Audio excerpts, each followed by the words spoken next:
Good morning. This is Catherine Flynn. I am the Executive Director of the National New Deal Preservation Association.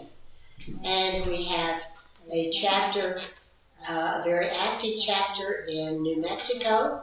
And today we're going to learn a lot about a program that was started in the early days of the New Deal programs, put together by a guy who really was concerned about utilities.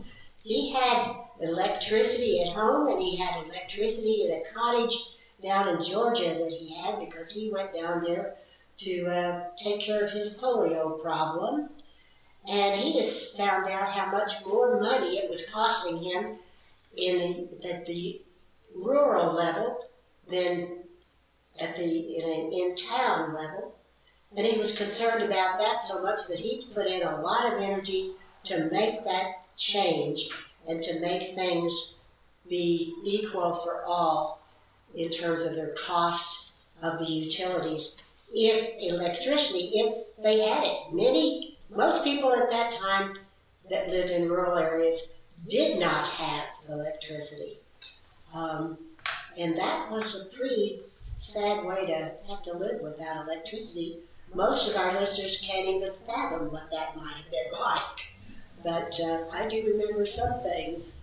But we have the person who's going to share with us today about that program that got started by that fellow who, I think his name was Franklin Delano Roosevelt. And he was our president that took care of us during the Great Depression in this country. And we wonder if we can't learn some of the things from it for today. So today we have with us Keven Groenewold, who is the CEO and General Manager of the New Mexico Rural Electric Administration. Cooperative. Yes, thank you. And Keven, we hope that you can give us the history on REA, but what happened here in New Mexico? Okay, Kathy, I'd be happy to. Good day, everyone. As Kathy said, I'm the CEO and General Manager of the New Mexico Rural Electric Cooperative Association. We've been organized since 1944. We got our first full-time staff member in 1960. But to move back to how this all started, in 1935, President Roosevelt, by executive order, created the Rural Electric Administration. The following year, Congress passed the Rural Electrification Act. And at that point, we were kind of off and running. Now, through time, and I'll reference a couple of books. One of my colleagues, the statewide manager in Oregon, has written two books that I'll talk about a little bit later. One is The Presidents, the Co-ops and the Presidents, and chronologically goes from FDR all the way through to the current time when I believe when the book came out was George W. Bush. And I won't hit all the points, just some of the highlights. Another thing I'll talk about, interestingly, is the efforts we made during the Vietnam War, which is also a book that was put out by Mr. Ted Case of Oregon, which is a little-known story that has very significant meanings to the rural electric co-ops. So, shifting to New Mexico, it's interesting that every time REA grant was proposed, or an REA application for electric co-op, it was given a New Mexico designation number. It began with NM 001 and all the way through when the last co-op was formed. Now, the interesting part of that is it goes from 001 to 028. The first three were found to be not economically viable. So the first co-op organized in New Mexico was Co-op NM 00004. And that was Central Valley Electric Co-op in Artesia, New Mexico, who was organized in 1937 and was first energized in 1938.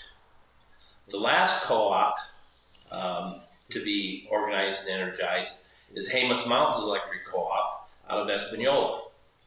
Now, their designation is 028, which means we have 16 co-ops in New Mexico, and 12 of the applications made to the REA were found not to be feasible.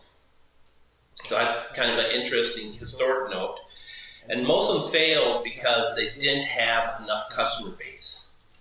For instance, the one up in Espanola, they originally tried to organize them out of Cuba, and they couldn't come up with a population base to energize them. So what they did is they had to buy the city of Espanola and make that part of the co-op so that they had enough critical mass, to get an application through the REA. And there's several other examples of that, through time. Today we've been in existence for over 80 years as this program. It's one of the most successful programs that the New Deal ever had. And quite frankly, probably one of the few lasting legacies of the New Deal. There are about 900 co-ops around the country. We operate in 47 states. And the states we don't operate in, I believe, are Rhode Island, Connecticut, and Massachusetts. Otherwise, we have a presence in every other state in the union. We serve nationally. I believe we serve about 12% of the population, and probably about 70 or 80% land mass. Here in New Mexico, we serve 80% of the land mass and only 22% of the population. So that means we have, New Mexico is 121,000 square miles. So we serve almost 100,000 square miles of that. And, we're in 32 out of 33 counties. There are 16 distribution co-ops in New Mexico. We have probably plant investment of about $1.2 billion. There's 11 of the co-ops in New Mexico that have a wholesale supplier, and that's another interesting story. In the early 1950s, it was found that the co-ops weren't big enough to go out on the market and buy their own energy. So they formed a generation transmission cooperative. Back in those days, 1951, the Generation Transmission Cooperative formed in New Mexico was an entity called Plains Electric. And at that time, 12 distribution, first there were 7 founding members.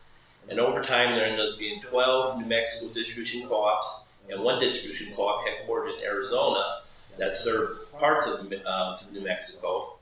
And they became the founding members of Plains. And they were in place until 2000. And once again, Plains was not found to be a big enough player in the market.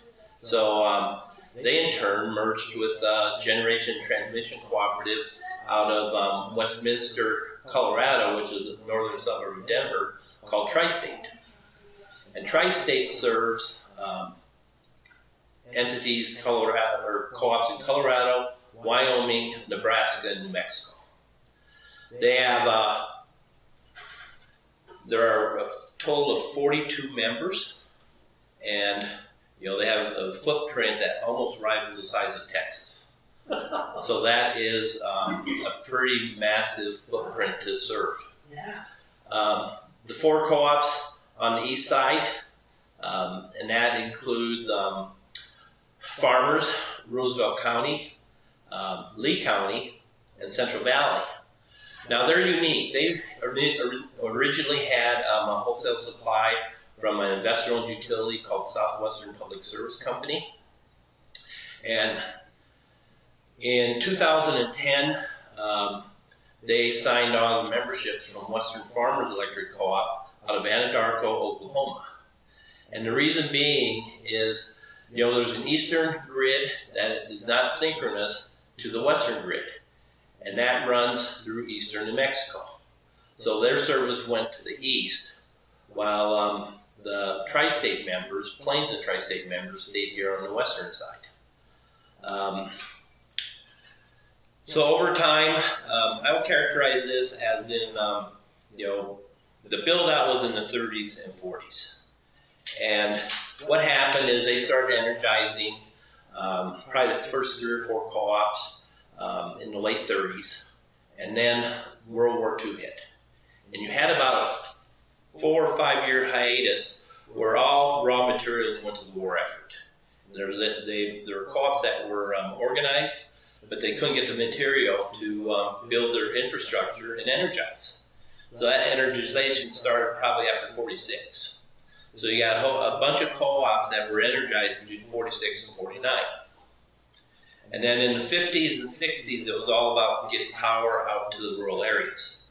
And the reason being, and what FDR found was that it was not profitable for investor-owned utilities to go out into these areas. So he came up with the plan on making them not-for-profit rural electric co-ops. And the difference is investor-owns are beholden to their shareholders, and the rural electric co-ops are beholden to their members. So the big difference is one is to maximize profits, and on our side, as not-for-profits, our objective is to minimize the cost to our members. So the two very different business plans. I'll give you a couple other highlights before I talk a little bit about New Mexico. But first, let me go back to after the war. They started, working on energizing, and then they started to build out the 50s and 60s. And then I'll characterize the 70s and 80s were more about reliability, making sure the lights stayed on. And then in the 90s and 2000s, it really became about cost. How do we minimize rates? And in the last decade, it's been about the transition, to a cleaner, sustainable system. And we've embarked on several things to get to, a more renewable energy and less carbon type operation. But I'll go back to a couple of what I told you earlier about a couple of things that, our 50th anniversary. The National Rural Electrification or Rural Electric Cooperative Association put out a 50-year anniversary book, and I'll read a couple of sites to it. The dedication of the book is to the founders and pioneers of rural electrification who with grit, sweat, and vision transformed rural America from the depths of despair and darkness to the splendor of hope and light, and who serve as our reminder that no job is too tough if the cause is just and the people are determined. The book is called The Next Greatest Thing, and that comes from a quote, farmer giving witness in a rural Tennessee church in the early 1940s. And he says, "Brothers and sisters, I want to tell you this. The greatest thing on earth is to have the love of God in your heart, and the next greatest thing is to have electricity in your home." I love that. And hence it's called The Next Greatest Thing. And I said, these couple other books, Power Plays, and that is about the relationship from FDR when the Rural Electrification Act was signed to modern day George W. Bush when the book came out. The other one that Mr. Case wrote, and this is interesting, it's called Poles, Wires, and War. Now our first NRECA executive vice president was by the name of Clyde Ellis. He came up with this idea back in the 60s to help the war effort in Vietnam. And the idea was to win the rural hearts and minds of Vietnam. And they went over there with crews and tried to electrify the rural areas of Vietnam, knowing much like the United States, it would really turn the tide in their favor by giving them the comforts of electricity, because there wasn't electricity in any of the rural areas of Vietnam. So over time, they went and started building poles and wires and trying to electrify, but they found out quickly after several tries that the enemy would tear them down just as fast as they built them, because they knew what would happen, and they didn't want that to happen. So it was a great idea and a great concept, but at the end of the day, it didn't work, because you had to go through all these jungles and all these rural areas there, and you just didn't have enough troops to protect those areas. So in the end, it was not very successful. Now moving forward, tell you a little bit where we're at today. We're working on many things. This industry has become very, very complex.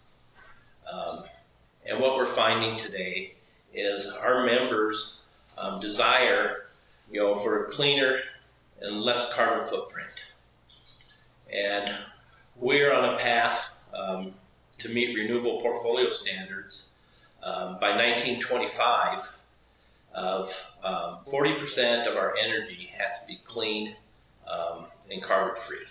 What was the date on that? 2025. By 2040, we have to be 50% carbon free and renewable. And by 2040, that number rises to 80%. Then by 2050, co-ops have to be 100% carbon free by 2050. But we have off-ramps, because we know that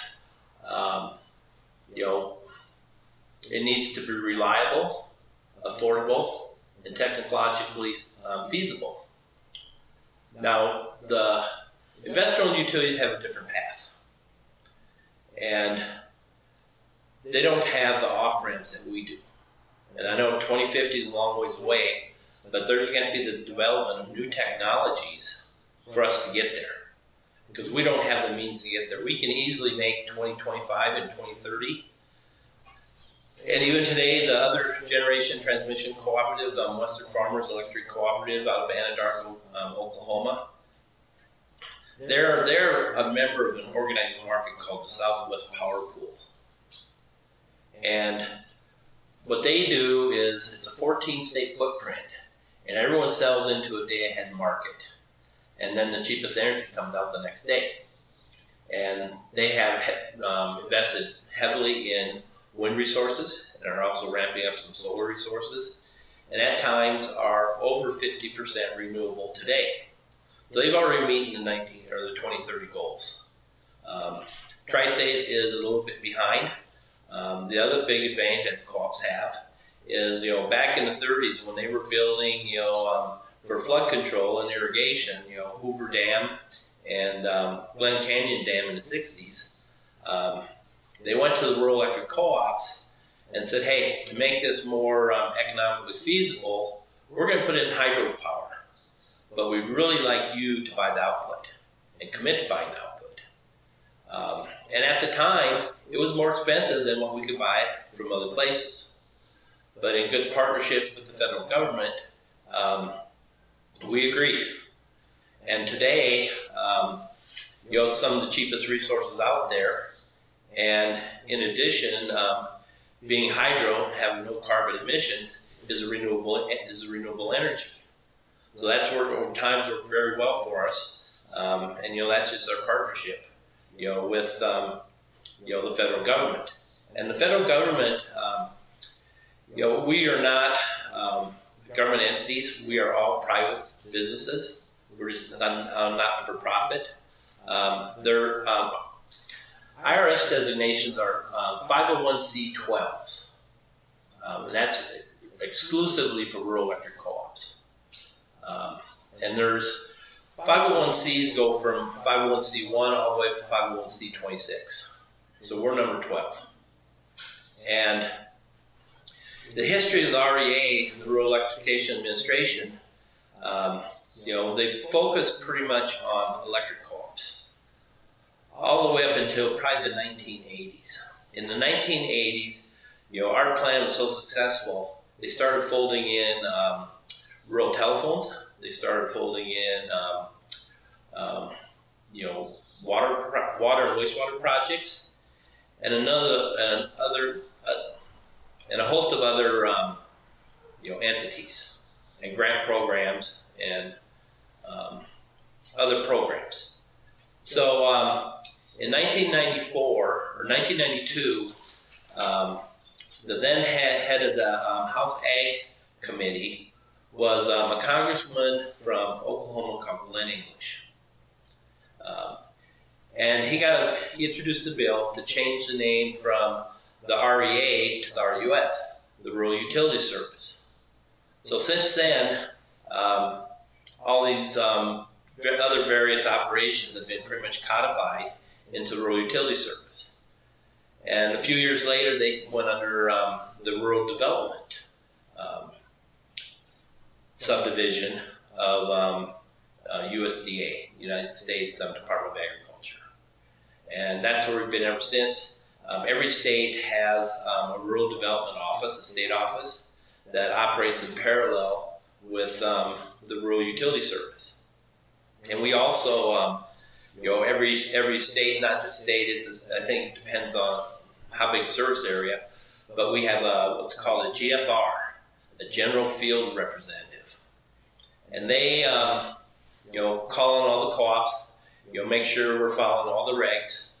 What's unique about co-ops is the Rural Utility Service and its predecessor, the REA, came up with a pretty elaborate set of specifications, thinking that, farmers don't necessarily know how to build power lines. So we're going to come out with a series of drawings so that everyone builds to the same standards. So for the most part, every co-op around the country, you drive down any road, if you know what the specs are, you can tell the difference between whether that's a co-op line or whether it's an investor-owned utility line, just because all the co-ops build the same specs. And there's a litany of different regs, be it financial. We have our different chart of accounts, but all co-ops pretty much follow the same chart of accounts. And it's been a good standardization around the country. And what really helps is, we have what we call mutual aid agreements, across co-ops and across state lines. And what that means is, like, when we had Hurricane Katrina, we sent crews to the New Orleans area, the Louisiana, Mississippi area to help rebuild their systems. We railed our equipment in, our trucks, and any materials that we could afford to let go of to help them rebuild. And no one had to tell us what the standards were, because all our standards were the same. And we've given mutual aid as far away as Florida, and as close as West Texas. But that's the power of the co-ops. We were one of the power plays in the book by Mr. Case talks about the late 1960s when Richard Nixon tried to abolish the REA. And what happened is we did essentially a massive fly-in to Washington, D.C. to stop his effort. But knowing that if that ever happened, we'd have to do something to take care of ourselves. So we created, in 1970, a national co-op bank called the Rural Utility Financial Co-op Corporation, or Co-op Utility Corporation. And they are now a $22 billion lender. And they do a lot of lending for the rural electric co-ops. And once again, they can get rates for interest and things like that at so much better rate than we could ever do on our own, if we could even had borrowing strength to do that. We've done that with our insurance, whether it be liability, property and casualty, or workers' compensation. And that's Federated Rural Exchange Corporation, and they are a co-op. We did it with when we had started building on technology. We had the National Rural Telecom, or NRTC, National Rural Technology Co-op. And they help us with things like smart meters, a lot of, that's a good place to also include from the standpoint that technology is moving faster than we can keep up with it. And our big thing right now is AMI, automated metering infrastructure. And what that makes so much sense for us, right now, we've been reading meters. In the old days, you would get a series of postcards, and you just read your own meter and mailed the postcard in. And nowadays, what we can do through two-way communications, we can put a smart meter on a house or a barn or wherever, and what we can do is we can read remotely from the office. Now this reduces labor, and you can break that labor free to do something else, or you don't replace labor through attrition. But I would say we got some level of AMI. Probably about 80% of our meters across this state have it. And that's a great benefit as we move forward. We're getting at other things like rural broadband. As we've seen over the last couple of years with the pandemic, broadband and remote learning is greatly underserved, not only in rural New Mexico, but across the country. So we're getting more and more into that. And we've been making a pitch, same as we did 80 years ago. Broadband has become a necessity of life. It is not a luxury. Just like 80 years ago, electricity was not a luxury. Once on a visit to Senator Pete Domenici's office in Washington, D.C., he'd point out to us this old washboard he had hanging on his office wall to remind him of the lady that gave it to him and said, if we didn't have rural electricity, I would still be going down to the well and I'd be using this washboard. But now she had a washing machine. And there's stories after story. I don't quite know how one of my predecessors pulled this off, but he got a national meeting out here by claiming that in Lee County, New Mexico, we hooked up the 5 millionth rural electric customer in the country. And I don't know how they were keeping track of that. But if you knew Carl Turner, he could convince anyone of just about anything. And there's stories after stories after stories like that. We're a thriving and vibrant business model. We're locally owned. We're governed by locally elected trustees. The future is bright, but now without its challenges. Like with right now, with the pandemic, we got supply chain issues. It's hard to get transformers. Everything's become more expensive. There continues to be a downward pressure on rates, and we're doing the best we can. But like I said, I think we're a strong organization, and the more we stay together, and the more we work cooperatively, the better off we are. And with that, I'll turn it back over to Kathy. Well, how many co-ops are there in New Mexico? There are 16 distribution co-ops in New Mexico. There are 3 co-ops that serve in New Mexico, but one is headquartered in Texas and 2 are headquartered in Arizona. And then we have 2 generation transmission cooperatives that serve 15 of the distribution co-ops. And they're headquartered in Anadarko, Oklahoma, and Westminster, Colorado.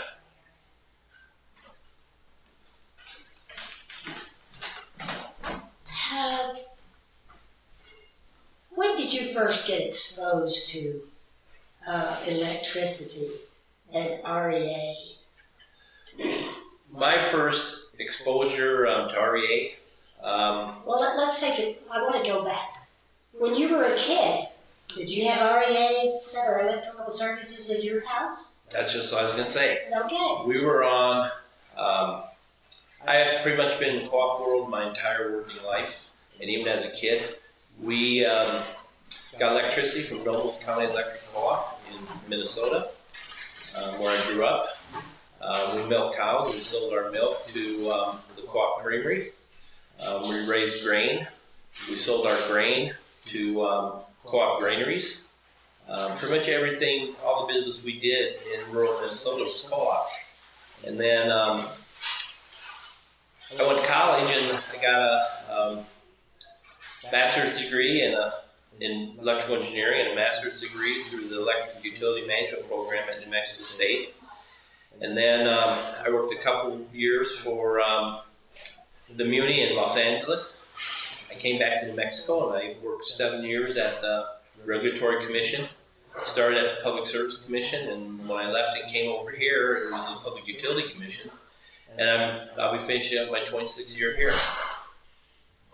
Your 26th year here. Right. First year as a staff member, last 25 as a CEO and general manager. And you had the privilege of following Carl Turner, who I was did. a real character. Yes, he was. He taught me a lot. Oh, for sure. This is a very large thing that came out of the New Deal. And like you said, it's one of the ones that's still going on. And providing something that was not available way back then. How did people, what did they use? Because they didn't have electricity. Some of them didn't even know about electricity maybe. What did they use to light their houses or to get hot water? Or did they just turn on the stove here? Or how did they get stoves hot? It was wood stove, coal stoves, kerosene lights. One of the other great quotes from back in those days is how kids study. They study by kerosene lamps. Yeah. And how electricity turned night into day, and they could now study under a light bulb. There's also a story in Mississippi. There were this family wanted electricity, and I don't know why there was this distance limitation, but they were told by the co-op, you're 500 feet too far away for us to serve you. And they came back about a week later and says, okay, now hook us up. He said, well, we explained to you. And the response was, we moved our house. Very good. Very good. And there's all kinds of those stories throughout history.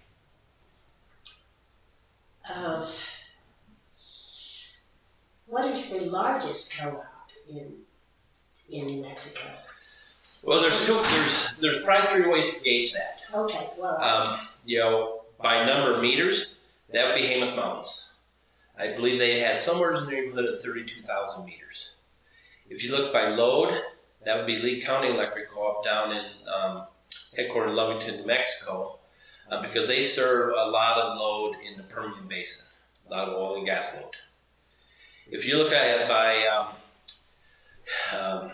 footprint, I think the largest co-op may be Socorro Electric Co-op by number of square miles. The smallest co-op by load is probably Chama, and the smallest co-op by number of meters is probably Southwestern up there in Clayton. But if you look at it, we serve from Chama to Lovington and from Animas to Clayton, and all parts in between except the metropolitan areas. So that's quite a footprint. and you, so a farmer, a guy buys a farm, starts doing something maybe he's never done before, or maybe he's done it all his life. What does he do to get electricity for his place? I mean, it's probably already there to start, but then he's got to make sure that it's now in his name, and he's responsible, and he has to pay a bill every month. How does it work? The way it works, we are regulated by the Public Regulation Commission. So we have a tariff on file called a line extension policy, and they vary co-op to co-op. And some of them give a credit, and some they don't give a credit. But you come in, you get your pay for your membership. Some co-ops charge $5, and that was the original way they did it. When they started signing up customers all across the country, you paid $5 membership. But now this day and age, some say, "Why don't we want to be a member?" I'm not going to go to the annual meeting. Every co-op has an annual meeting once a year, and the locals get together. They all have quorum requirements, and that's how they conduct official business, by getting a quorum and voting on bylaw changes, voting on trustees. It's a very democratic process. So is it when the trustees come up with the requirements for line extension policies. So what happens is we give them a copy of the line extension policy, and say, we'll give you an estimate, and once we give you that estimate, we have to stay within 10% of that, and you say yes or no, build it or don't build it. And if they build it, essentially they turn from the meter all the way back to wherever they interconnected with the system. They turn that over to the co-op, because even though they own it, they are not equipped to maintain and operate it, because it's high voltage. How many men and women, I don't know whether there are women or not, that do all the line work all over the state? I know total employees, because we cover all the employees for workers' compensation through our self-insurance fund. I'm going to say there's 800 total employees. Okay. I'm going to guess that probably 600 of those are the line workers, people that work out in the field. Okay. Maybe a little more.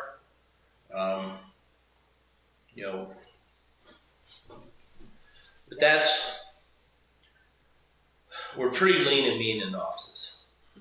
And, a lot of the co-ops are so small, they do some stuff through contractual services, like their engineering services, and some co-ops have engineers on staff.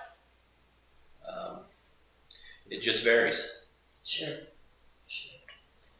What impact, and I don't know what I'm talking about, so what impact has the wind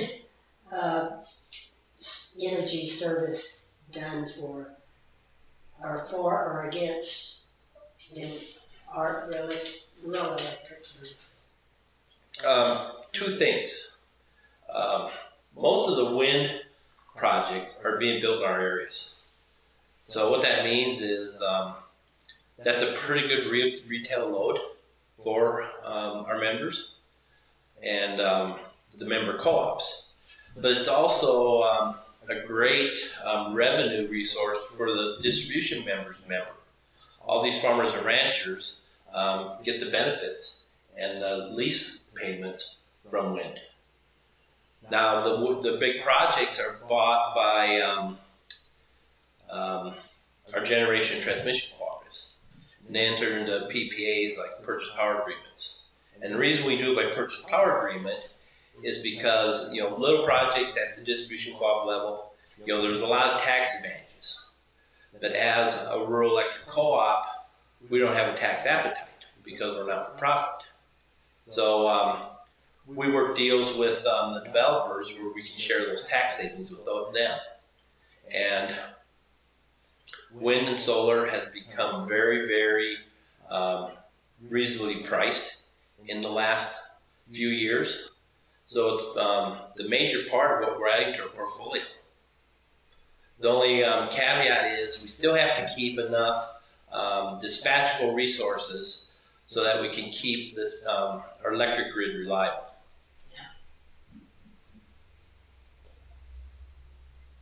My, this is quite a subject.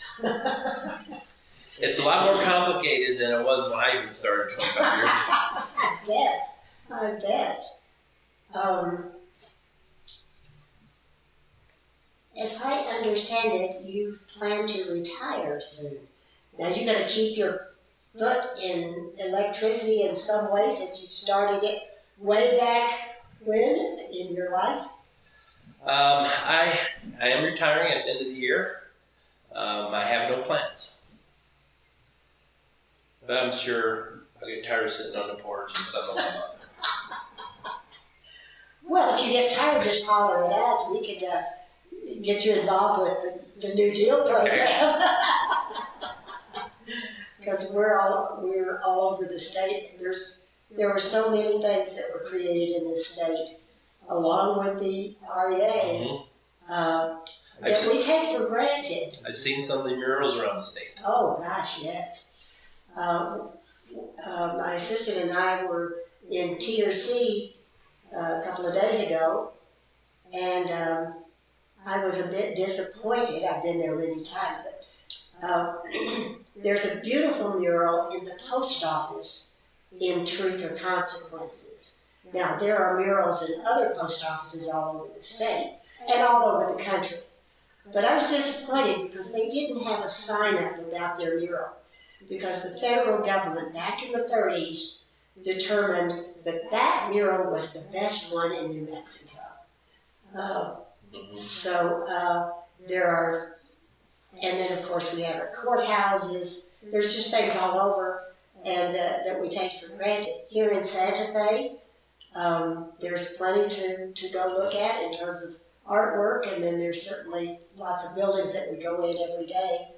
But when you go into those buildings, those public buildings, you're generally going in to pay your taxes or, get a divorce or get a marriage license or whatever. So whoever thinks of looking at the murals that are on the walls, but they're there, and they were done by many of people that were put to work back in the 30s in this state and all others. But New Mexico was really... And I know you gave the figure, but at what point did you say REA got started in New Mexico in relation to the Depression and all? The first one was organized in 1937. Okay. And I think it was energized in 1938. Okay, so it started, the whole thing that Roosevelt got started was in 33. So that's really fine, really fine. And before we go, Kathy, let me make one more plug.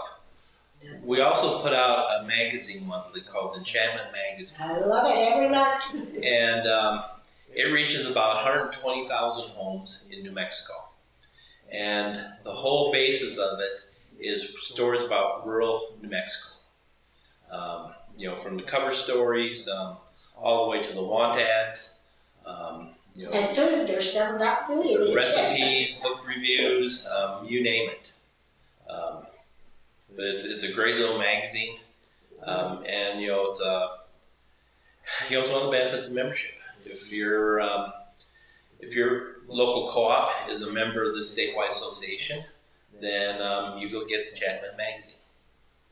And we've upgraded it several times. A couple of years ago, we went from the tabloid style magazine to the slip cover magazine, so now it looks like I remember when it was like a new big newspaper. Yes. The want ads in the back, and oh my, when you went to the really fancy, pretty thing, I went, oh wow. Yep. All right, well I do look forward to my Enchantment magazine every month, so thank you very much for mentioning that. It's a good publication. I think we you have shared a great deal of information for our members and our friends, and I want to thank you very much, Keven, for doing this for us. You're very welcome. My pleasure. Okay. I enjoyed it. Going down memory lane. Oh my.